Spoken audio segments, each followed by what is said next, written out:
Bonjour esprit curieux et bienvenue dans ce voyage intellectuel. Je suis votre guide pour cette exploration des idées qui ont façonné notre monde et aujourd'hui, nous faisons face à l'une des figures les plus fascinantes de l'histoire de la pensée.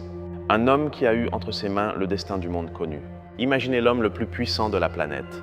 Un empereur qui commande des armées, dicte des lois et vit dans un palais de marbre. Maintenant, imaginez que cet homme passe ses nuits, non pas en fête, mais seul à la lueur d'une lampe à huile, écrivant un journal intime.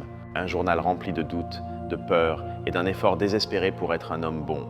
Cet homme, c'est Marc Aurèle, et ce journal, qu'il n'a jamais eu l'intention de publier, est devenu l'un des livres de développement personnel et de philosophie les plus influents de tous les temps. Nous parlons bien sûr des méditations. La grande question à laquelle ce livre tente de répondre est une question qui nous hante encore aujourd'hui. Comment pouvons-nous vivre une vie bonne et sereine dans un monde chaotique et imprévisible? Avant de nous plonger, une brève remarque. Pour donner vie à cette narration, j'ai utilisé des outils d'intelligence artificielle pour générer les images que vous voyez. Considérez-les comme une toile, une façon d'illustrer les idées et l'ambiance de ce que nous racontons. Elles ne seront pas toujours une représentation littérale, mais un accompagnement visuel pour que vous laissiez libre cours à votre imagination avec moi. J'espère sincèrement que vous apprécierez. Dans cette vidéo, nous allons déconstruire la philosophie de Marc Aurèle.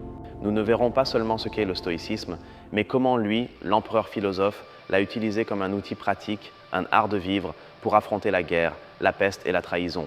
Nous allons décrypter son système d'exploitation pour la résilience humaine. Restez avec moi car c'est fascinant. Pour comprendre les méditations, il faut d'abord comprendre l'homme et son époque. Marc Aurèle n'était pas un philosophe de Tour d'Ivoire. Il est né en 121 après J.A.C. dans une famille de l'élite romaine. Il a été adopté par l'empereur Antonin le Pieux et préparé dès son plus jeune âge à gouverner. Il a reçu la meilleure éducation que l'argent pouvait acheter, étudiant la rhétorique et de manière cruciale la philosophie. Mais son règne, qui a débuté en 161, ne fut pas pacifique. Contrairement à la Pax Romana de ses prédécesseurs, son temps en tant qu'empereur fut marqué par des crises constantes. Il dut se battre sur deux fronts, contre les Parthes à l'est et contre les tribus germaniques sur le Danube. Ce fut une vie de campagne militaire, loin du confort de Rome, et il n'y a pas eu que la guerre. La peste antonine, que l'on pense être la variole ou la rougeole, a dévasté l'Empire. On estime qu'elle a tué des millions de personnes, vidant les villes et affaiblissant l'armée. Imaginez tenter de gouverner au milieu d'un tel niveau de mort et de panique. C'est le creuset dans lequel sa philosophie a été forgée. C'est là qu'intervient le stoïcisme. Qu'est-ce que c'est exactement? Ce n'est pas ce que l'on pense habituellement. Être stoïque dans le langage moderne signifie supporter la douleur sans se plaindre. Mais le stoïcisme antique est bien plus profond. C'est un système philosophique complet fondé à Athènes par Zénon de Kition vers 300 avant J.C. Son nom vient de la Stoa Poikile, ou portique peint, où il enseignait. Les stoïciens croyaient que l'univers est un organisme vivant, rationnel et ordonné. Ils l'appelaient le logos, un mot grec signifiant raison ou parole. Pour eux, tout dans l'univers, du mouvement des étoiles à la croissance d'une plante, est gouverné par cette raison divine. Et nous, en tant qu'êtres humains, avons une étincelle de ce logos en nous, notre capacité à raisonner. Par conséquent, le but de la vie stoïcienne est simple et en même temps incroyablement difficile. C'est de vivre en accord avec la nature. Cela ne signifie pas aller vivre en forêt. Cela signifie vivre en accord avec notre nature d'êtres rationnels et sociaux. Cela signifie utiliser notre raison pour comprendre le monde et agir avec vertu en harmonie avec le logos universel. Marc Aurèle n'était pas un innovateur du stoïcisme. Il était avant tout un praticien. Ses méditations sont un témoignage de sa lutte quotidienne pour appliquer ses principes. Et sa plus grande influence fut un homme qui n'aurait pas pu être plus différent de lui, un esclave affranchi nommé Épictète. Marc Aurèle ne l'a même pas connu, mais il a étudié ses discours religieusement. Épictète enseignait que la philosophie n'est pas un jeu de mots, mais un atelier, un endroit où l'on va pour guérir son âme. Et son enseignement central est le concept le plus important que Marc Aurèle ait adopté, celui qui définit le stoïcisme pratique. C'est l'idée qui divise l'univers en deux catégories très claires. C'est la fameuse dichotomie du contrôle. Épictète a dit, et Marc Aurèle le répète constamment, que certaines choses sont sous notre contrôle et d'autres non. C'est aussi simple que cela. Ce qui est sous notre contrôle, c'est notre monde intérieur. Nos jugements, nos opinions, nos désirs, nos aversions et nos décisions d'agir. Et qu'est-ce qui n'est pas sous notre contrôle? Pratiquement tout le reste. Notre corps, si nous tombons malades ou vieillissons. Notre réputation, ce que les autres pensent de nous. Notre richesse, si nous la perdons dans un désastre. Le temps, les actions des autres, la guerre, la peste, la mort. Tout cela, disent les stoïciens, est extérieur et indifférent. Maintenant, indifférent ne signifie pas que ces choses n'ont pas d'importance. Bien sûr, vous préférez être en bonne santé plutôt que malade.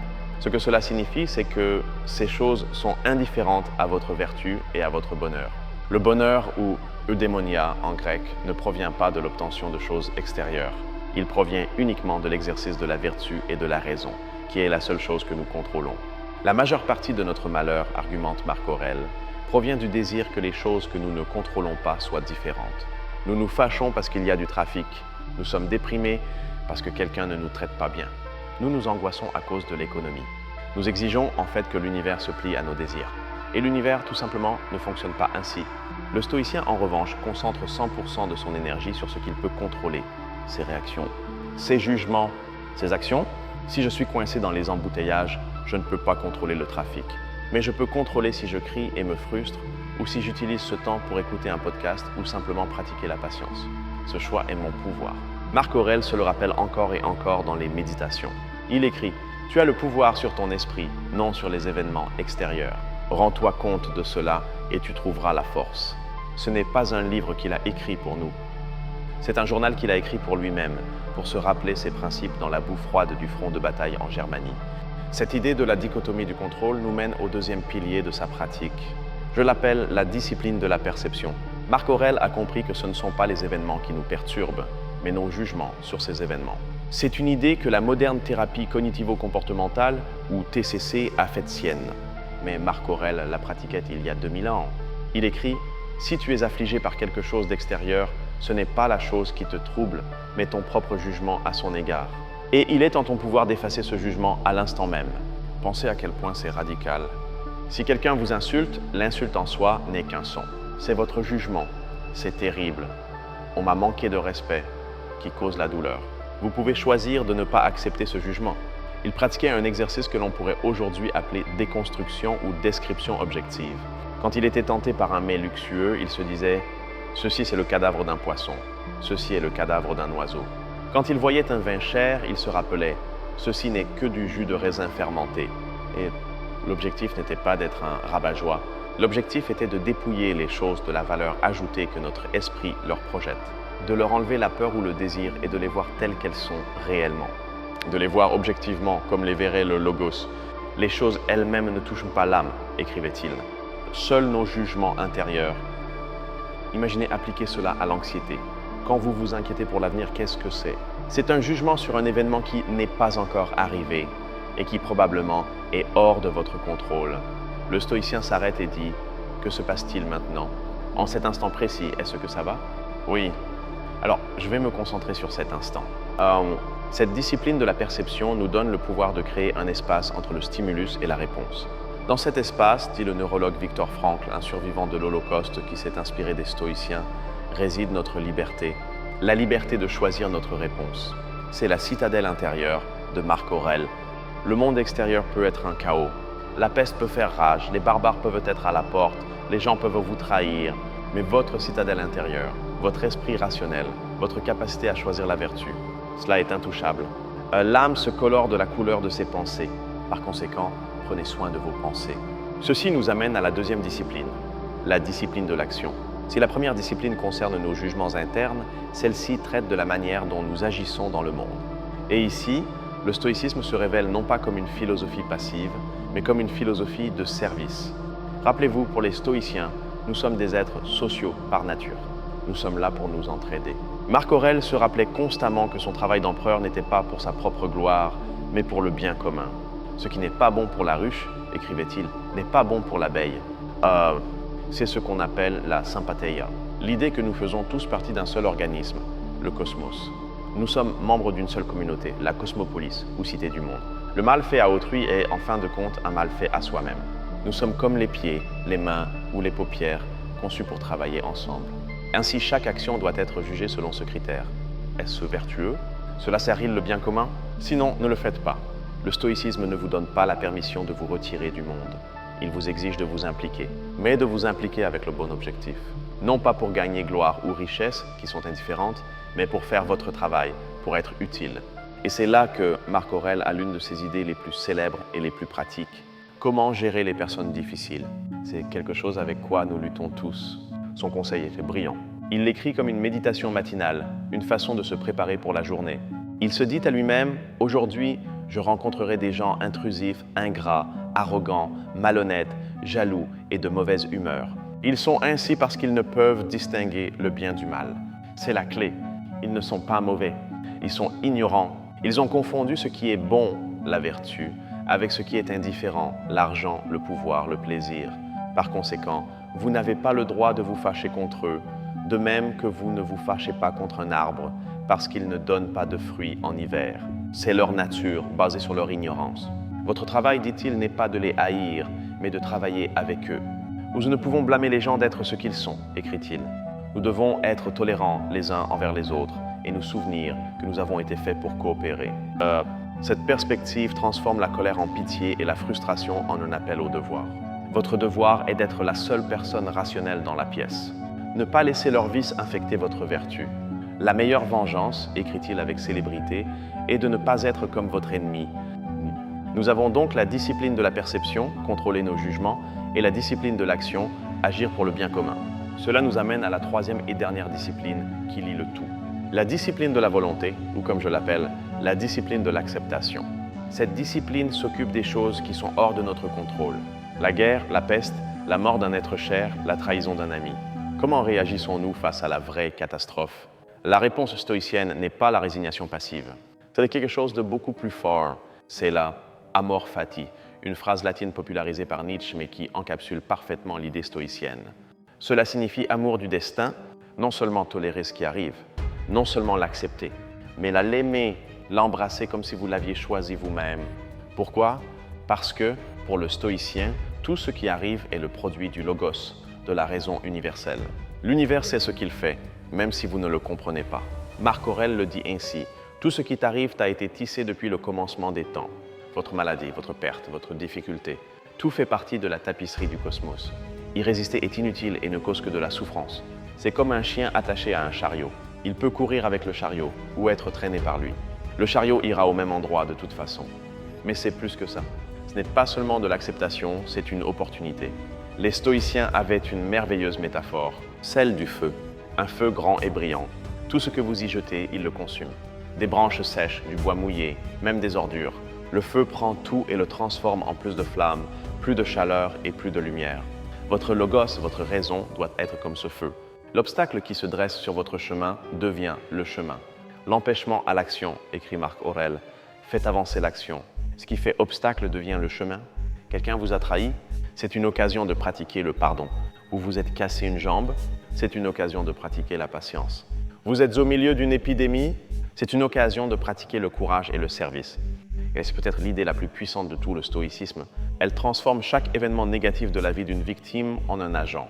Rien n'est mauvais en soi, c'est simplement du matériel. Du matériel pour que vous pratiquiez la vertu. Votre vertu est la seule chose qui compte et les désastres sont le meilleur gymnase pour l'entraîner. Ainsi, quand Marc Aurèle était sur le Danube froid, loin de sa famille, entouré de morts et de guerres, il n'a pas écrit « Pourquoi moi ?» Il a écrit « C'est ce qui m'a été donné ». Comment puis-je l'utiliser pour être un meilleur être humain? Comment puis-je servir le bien commun dans cette situation? Et c'est la discipline de la volonté. Ces trois disciplines, perception, action et volonté, elles constituent un système d'exploitation complet pour la vie. Et Marc Aurèle ne les prêchait pas seulement, il utilisait des exercices pratiques pour les graver dans son esprit. Les méditations en sont pleines. L'un des plus célèbres est la Praemeditatio Malorum, ou la préméditation des mots. Cela semble morbide, mais c'est incroyablement utile. Cela consiste à imaginer activement que les pires choses se produisent. Imaginez que vous perdez votre emploi. Imaginez qu'un être cher meurt. Imaginez qu'on vous diagnostique une maladie grave. L'objectif n'est pas de se déprimer. L'objectif est double. Premièrement, pratiquer la gratitude. Vous réalisez qu'aujourd'hui, en ce moment même, ces choses ne sont pas arrivées. Et vous appréciez ce que vous avez. Comme l'a dit Sénèque, un autre grand stoïcien, profitez de vos amis, de votre famille, comme s'ils allaient vous être arrachés. Le deuxième objectif était le vaccin psychologique. C'est de répéter mentalement votre réponse stoïcienne. Si je perds mon emploi, que ferai-je? Je me concentrerai sur ce que je contrôle. Mettre à jour mon CV, contacter mon réseau, pratiquer la frugalité. Je ne me lamenterai pas sur ce que je ne contrôle pas. Vous vous préparez au coup pour que, s'il arrive, il ne vous prenne pas au dépourvu. Un autre exercice crucial est Memento Mori. Souviens-toi que tu mourras. Marc Aurèle était obsédé par l'impermanence. Il se rappelait constamment que lui et tous ceux qui l'entouraient allaient mourir, que le grand empereur Auguste, qu'Alexandre le Grand, tous étaient poussière, que les ovations de la foule n'étaient qu'un bruit passager. Encore une fois, ce n'est pas pour être déprimant, c'est pour être motivant. Vous avez un temps limité sur cette terre. Allez-vous le gaspiller en futilité?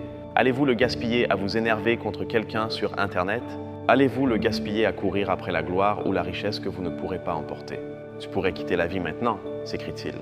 Laisse cela déterminer ce que tu fais, dis et pense. La mort met tout en perspective.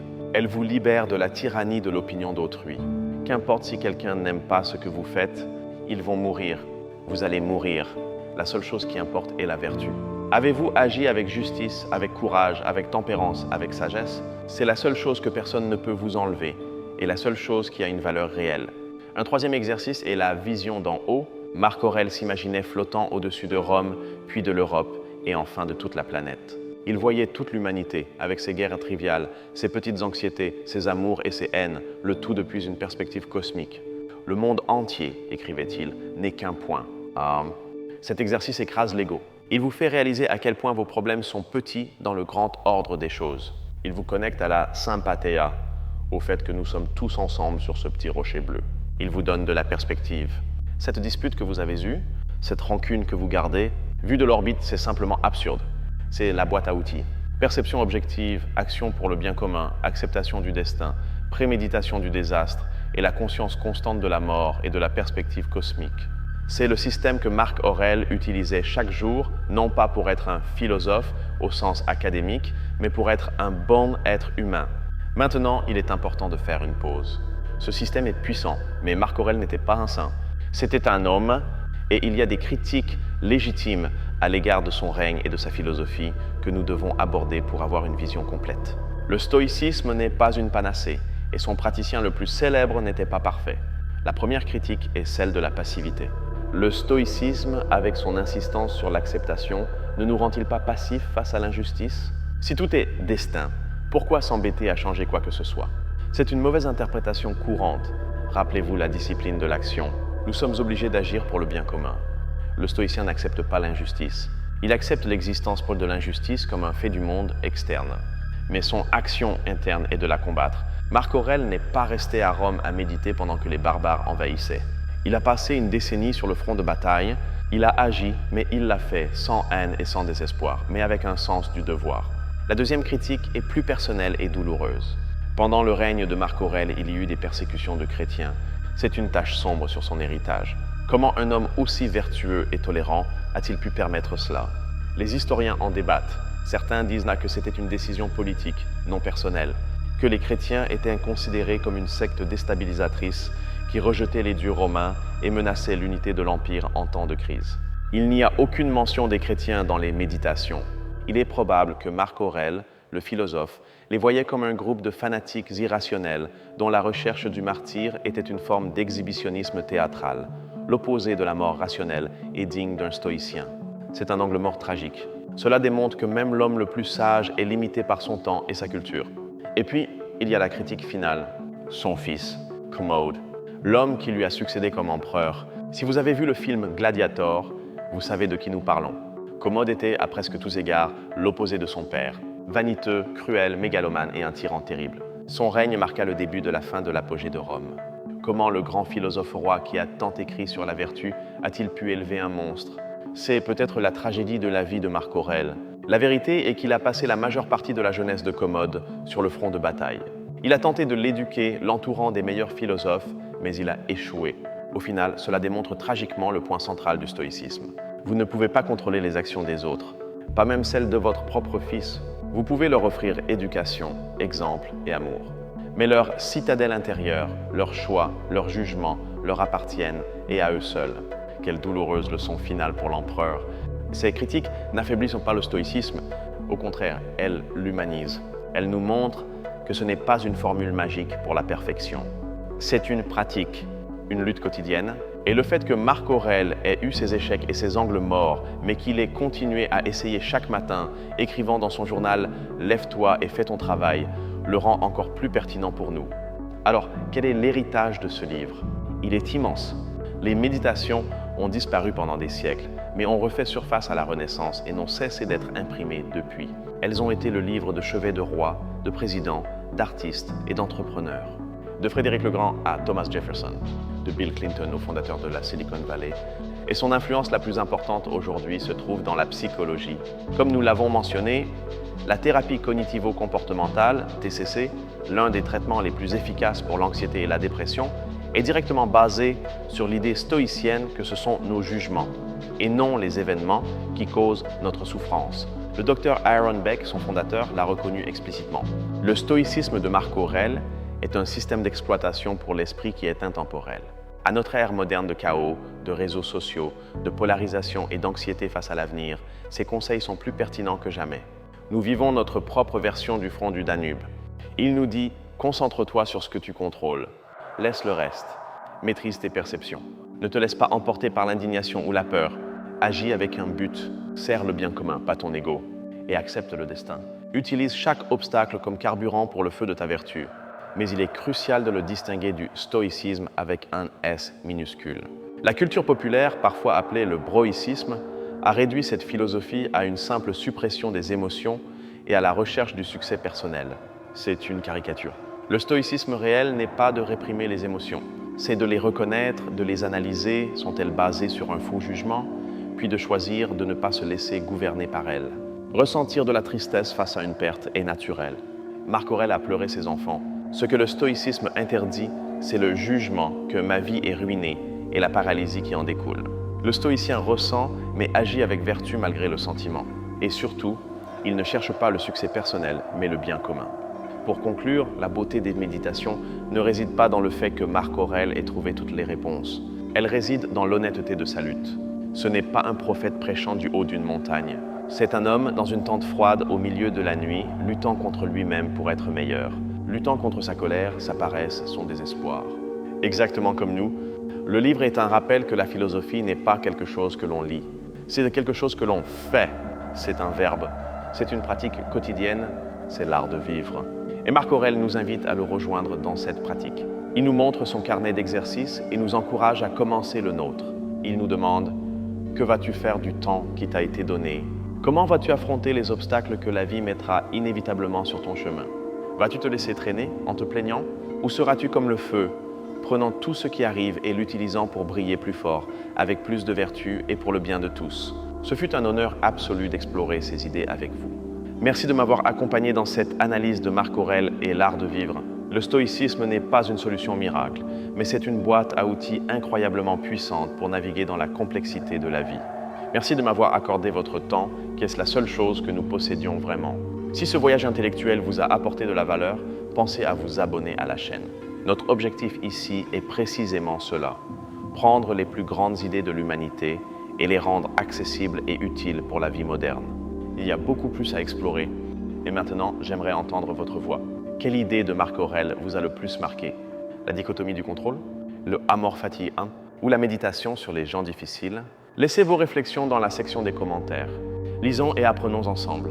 Comme toujours, restez curieux, mais approfondissons un instant de plus. Pourquoi résonne-t-il autant aujourd'hui ? Parce que notre société nous forme à l'opposé. Elle nous forme à croire que le bonheur est externe. Un nouveau téléphone, plus de likes, le travail parfait, le partenaire parfait. Le stoïcisme est un antidote radical à cette mentalité. C'est un appel à l'autosuffisance interne. Non pas dans le sens de n'avoir besoin de personne, rappelez-vous la sympatheia, mais dans le sens que votre bonheur et votre valeur ne dépendent de la permission de personne, ni de l'acquisition de quoi que ce soit. Votre valeur réside dans votre caractère, et votre caractère est entièrement sous votre contrôle. Pensez-y dans le contexte du travail. Nous nous stressons pour la promotion, pour l'opinion du chef, pour le projet qui a échoué. Le stoïcien dirait « Avez-vous fait de votre mieux ? Avez-vous agi avec intégrité ? Avez-vous collaboré avec vos collègues ? C'est ce que vous contrôlez. Que vous soyez promu ou non, c'est externe. Faites votre travail vertueusement et acceptez le résultat avec équanimité. Pensez-y dans les relations. Nous essayons souvent de contrôler les autres. Nous sommes frustrés parce qu'ils n'agissent pas comme nous voulons. Le stoïcien nous rappelle « Leurs esprits ne sont pas les vôtres. Vous ne pouvez contrôler que vos actions. Êtes-vous un bon ami? Êtes-vous un partenaire loyal? Êtes-vous honnête? Concentrez-vous là-dessus. Le reste leur appartient, même l'exercice physique. Vous ne contrôlez pas si vous perdez 10 kilos en un mois. Vous contrôlez si aujourd'hui vous sortez courir. Vous ne contrôlez pas si vous gagnez la course. vous contrôlez si vous vous entraînez avec discipline. Le stoïcisme déplace le curseur de l'objectif du résultat, externe au processus et à l'effort interne. C'est la vraie liberté stoïcienne. Ce n'est pas la liberté de faire ce que vous voulez, c'est la liberté de ne pas être perturbé. C'est le calme de savoir que, quoi qu'il arrive dans le monde extérieur, votre citadelle intérieure est en sécurité, parce que vous avez placé votre bonheur au seul endroit que personne ne peut toucher, votre propre vertu. C'est pourquoi les méditations ne sont pas un livre à lire une seule fois. C'est un manuel de vie à consulter encore et encore. C'est un miroir. Il nous montre nos propres jugements hâtifs, nos peurs, nos petites vanités. Et puis, avec la voix fatiguée mais ferme d'un vieux soldat, il nous dit « Tu peux faire mieux. Sois un homme bon. Commence maintenant. » Ah, rappelons-nous cette phrase. L'empêchement à l'action fait avancer l'action. Ce qui fait obstacle devient le chemin. La prochaine fois que vous ferez face à un problème, à une frustration, à un désastre, arrêtez-vous, respirez et demandez-vous « Comment puis-je utiliser cela ? Comment puis-je transformer ce poison en médicament ? Comment cela peut-il me rendre plus sage, plus courageux, plus patient ?» C'est la question stoïcienne. Et la pratiquer jour après jour est le véritable art de vivre. Il ne s'agit pas d'atteindre un état final de sage, il s'agit de la même lutte que Marc Aurèle a menée. Et dans cette lutte partagée à travers les millénaires, nous trouvons notre humanité commune. Vraiment, merci pour votre temps et votre attention. C'est le cadeau le plus précieux que nous ayons. J'espère que cette analyse vous servira d'outil utile dans votre propre citadelle intérieure. N'oubliez pas de vous abonner et d'activer les notifications pour ne pas manquer notre prochaine analyse approfondie. Nous construisons une communauté pour les esprits curieux et nous serions ravis que vous en fassiez partie. À la prochaine. Laissez votre commentaire. Quel autre philosophe ou quelle autre idée aimeriez-vous que nous déconstruisions ensemble? On se voit à la prochaine. Continuez à penser.